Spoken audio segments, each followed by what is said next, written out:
लोगों का आज के इस कार्यक्रम में मैं हार्दिक अभिनंदन करता हूं। इस कार्यक्रम में उस कालजयी रचनाकार को महसूस करते हुए याद करना तो एक बात है, यहाँ आकर के सबसे अच्छी बात जो मुझे लगी कि प्रसाद को यहाँ महसूस करने का एक अवसर मिला। और वैसे तो मैं वित्त का काम देखता हूँ जो साहित्य से बहुत ही अलग है, लेकिन वित्त के एक आदमी को प्रसाद मंदिर में बुलाने पर मुझे वैसे ही अनुभूति हो रही है जैसे एक परदेसी को वापस घर आने पे होती है। तो कविता और उनके परिवार के सभी लोगों का मैं शुक्रिया अदा करता हूँ। देखिए, बहुत चूँकि समय कम है, 2-3 बातें बस आप लोगों से साझा करेंगे कि प्रसाद को हम लोगों ने अपने जीवन में महसूस किया है। कई बार क्या होता है कि सरकार या सत्ता या प्रतिष्ठान वैसा उनको सम्मान नहीं देता है जिसके वो अधिकारी होते हैं, लेकिन समाज अन्याय नहीं करता है। इसलिए जब हम लोग बचपन में थे और स्वाधीनता दिवस या गणतंत्र दिवस का कार्यक्रम होता था, सुबह प्रभात फेरी के समय में हम लोग जो कविता गुनगुनाया करते थे वो था, हिमाद्रि तुंग श्रृंग से प्रविद्ध शुद्ध भारती स्वयं प्रभा समुज्ज्वला स्वतंत्रता पुकारती। इस कविता का बहुत अर्थ तो नहीं समझते थे, लेकिन एक नए तरह का रोमांच अनुभव करते थे। और जब पता चला कि ये जयशंकर प्रसाद नाम के एक कवि ने लिखा है तो सोचते थे कि कैसा वो कवि रहा होगा जो इतनी ज़बरदस्त कविता लिख रहा है। राष्ट्रवाद हम लोग नहीं समझते थे एक बच्चे के तौर पे, राष्ट्र क्या होता है ये भी बड़ी धूमिल सी अवधारणा थी, लेकिन ये कविता होती थी जो हमें राष्ट्र के बारे में बताती थी। तो प्रसाद के बारे में बड़ी बात ये है कि चाहे सत्ता ने उनको अपनाया हो या ना अपनाया हो, समाज ने उनको अपनाया और इसलिए वो जनता के कवि हैं, जनमानस में बैठे हुए कवि। तो ये एक बड़ी बात है। दूसरी बात यह है कि प्रसाद ने जिन चीज़ों को उठाया है वो आज के ज़माने में और भी प्रासंगिक है। प्रसाद ने बताया कि जब राष्ट्र राज्य की आपकी कल्पना होती है, नेशन स्टेट की, वो कल्पना अपने आप में कितनी अधूरी होती है, क्योंकि आप लगातार टेरिटरी का विस्तार करना चाहते हैं। तो जब लगातार एक विस्तार करेगा तो स्वाभाविक रूप से दूसरे के साथ कॉन्फ्लिक्ट होना ही है। तो प्रसाद कह रहे हैं कि राष्ट्र की जो संकल्पना एक तरह से परंपरागत रूप से आई है और ख़ास करके आधुनिकता के साथ तो वो नेशन स्टेट के तौर पे आई है, वो संकल्पना अपने आप में पर्याप्त नहीं है मनुष्यता को बहाल करने के लिए। और गालिब की तरह प्रसाद की भी ये चिंता है कि बस के दुश्वार है हर एक काम का आसान होना, आदमी को भी मैसर नहीं इंसा होना।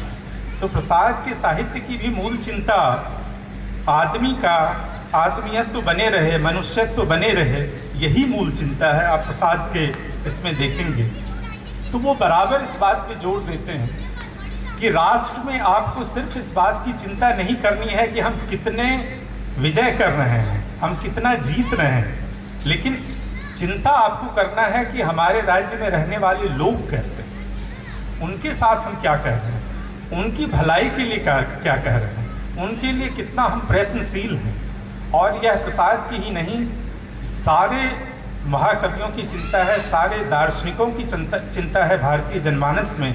और प्रसाद चूँकि एक बहुश्रुत बहुत पठित व्यक्ति थे तो निश्चित रूप से उन्होंने भारतीय परंपरा से इस चीज़ को लिया जो राष्ट्र राज्य नहीं बल्कि एक सांस्कृतिक राज्य की उस संकल्पना पे जोर देता है, जिसमें कि सारे मनुष्य के बीच जो बुनियादी एकता है उसको लेकर हम लोग प्रयासशील होते हैं। मैं एक छोटा सा संवाद आपको चंद्रगुप्त नाटक से है, सिकंदर और दांड्यायन के बीच में बस साझा करता हूं कि आप देखिए प्रसाद की चिंता कहाँ है।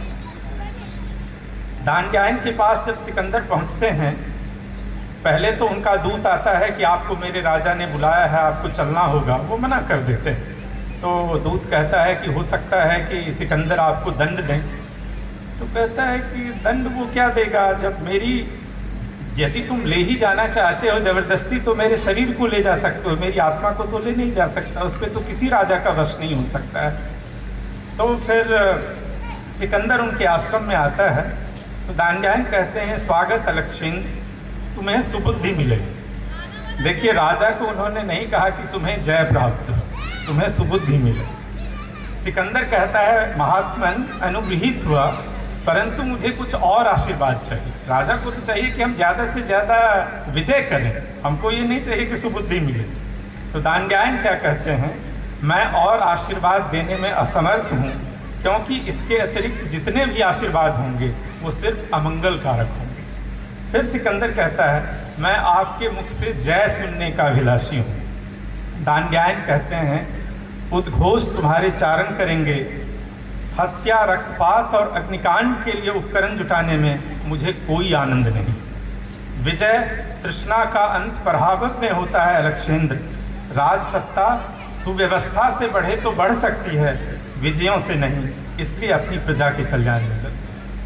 यदि भारतीय अस्मिता का बुनियादी सरोकार आप टटोलना चाहें तो वही है जो प्रसाद ने सिकंदर और दानव्यायन के संवाद में कहा है। इसलिए प्रसाद की एक दूसरी चिंता यह भी है कि विकास के लिए हम सुख सुविधा के उपकरण तो जुटाएं, लेकिन प्रसाद मूलतः उपयोगवाद के खिलाफ नहीं है, उपभोगवाद के खिलाफ। और यदि भारतीय मनीषा को आप थोड़ा सा खंगालना शुरू करेंगे तो आपको इसकी प्रतिध्वनि लगातार सुनाई देगी। महात्मा बुद्ध ने जो अपना अंतिम उपदेश दिया था कुशीनगर में, उसे महापरिनिब्बाण सूत्र कहा गया। तो उसमें उन्होंने यही कहा कि वैधम्मा संखाराह अपमादेन संपादे, अर्थात दुनिया की सभी पदार्थ नाशवान हैं, इसलिए अप्रमाद के साथ उसका इस्तेमाल करो, बिना घमंड के उसका इस्तेमाल करो कि जो मेरे पास है वो किसी के पास नहीं है, ऐसा नहीं। कोई भी पदार्थ जो आप इस्तेमाल कर रहे हो उसकी एक लिमिटेड सेल्फ लाइफ है, तो अप्रमाद के साथ उसका इस्तेमाल करो। आपको यही रिजोनेंस सुनाई देगा यदि ईशावास्य उपनिषद में आप देखें, वो कहते हैं, ईशावास्य मिदं सर्वं यत किं जगत्याम जगत तेन तक्तेन भुंजी था माँ गृदस्य कस्य विद्धन। ईशावास्य उपनिषद भी यही कहता है कि त्याग के साथ उपभोग करो, तेन त्यक्तेन भुंजी था। आपको लगेगा कि इतने काल का अंतराल है, उस समय व्हाट्सएप जैसी सुविधा नहीं थी कि बुद्ध ने ईशावास्य के रचयिता को व्हाट्सएप कर दिया होगा, तो स्वाभाविक रूप से ये सुविधा तो उन्हें नहीं थी। बावजूद उसके आप देखेंगे कि काल के इतने अंतराल के बीच अलग अलग जगहों में दो समाज में बैठे हुए लोगों के बीच में चिंतन की कैसी एक रूपता है। तो यह एक भारतीय चिंताधारा है जो प्रसाद के यहाँ बार बार आकार लेती है। तो भारतीय चिंतन धारा के जो मूलभूत सरोकार रहे हैं, चाहे वह मनुष्यों के बीच जो आपसी बुनियादी एकता का भाव है, या जो उपभोगवाद के खिलाफ एक संस्कृति का निर्माण है, ये सारी बातें आपके प्रसाद के काव्य में दिखाई देती है। सिर्फ एक बात, एक साहित्य के विद्यार्थी होने के नाते मुझे थोड़ा निराश करती है कि प्रसाद ने अपना पूरा जीवन साहित्य को दिया और समाज को भी दिया।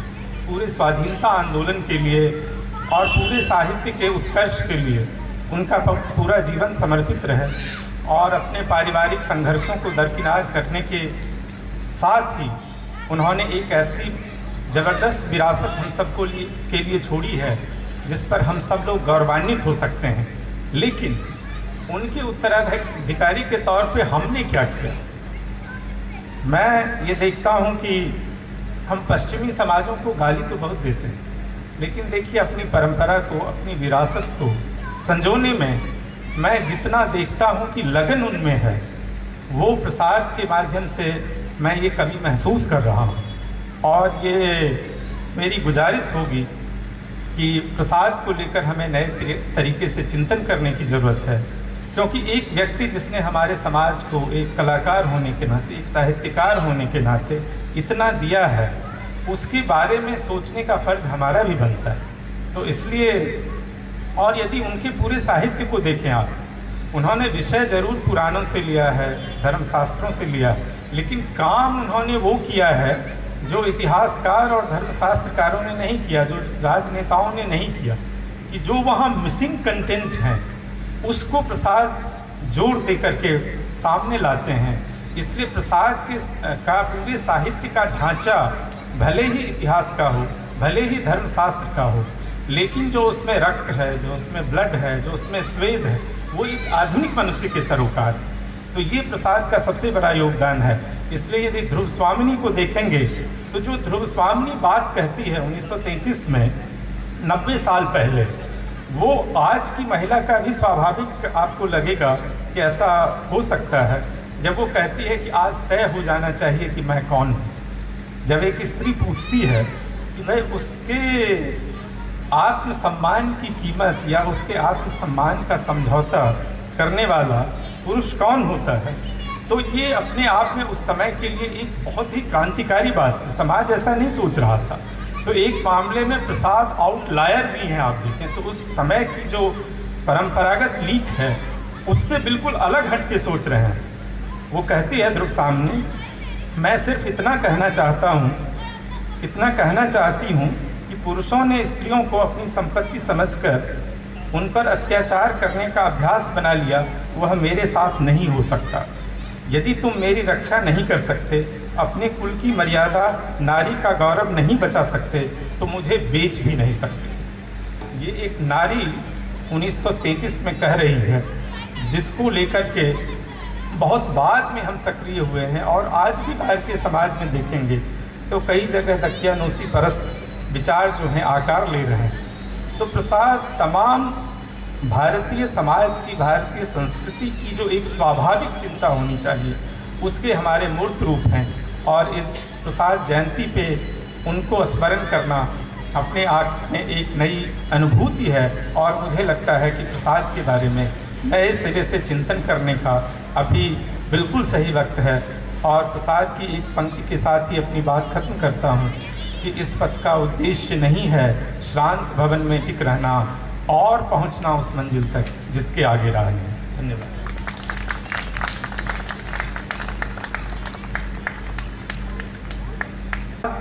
जोड़ दे करके सामने लाते हैं। इसलिए प्रसाद का पूरे साहित्य का ढांचा भले ही इतिहास का हो, भले ही धर्मशास्त्र का हो, लेकिन जो उसमें रक्त है, जो उसमें ब्लड है, जो उसमें स्वेद है, वो एक आधुनिक मनुष्य के सरोकार। तो ये प्रसाद का सबसे बड़ा योगदान है।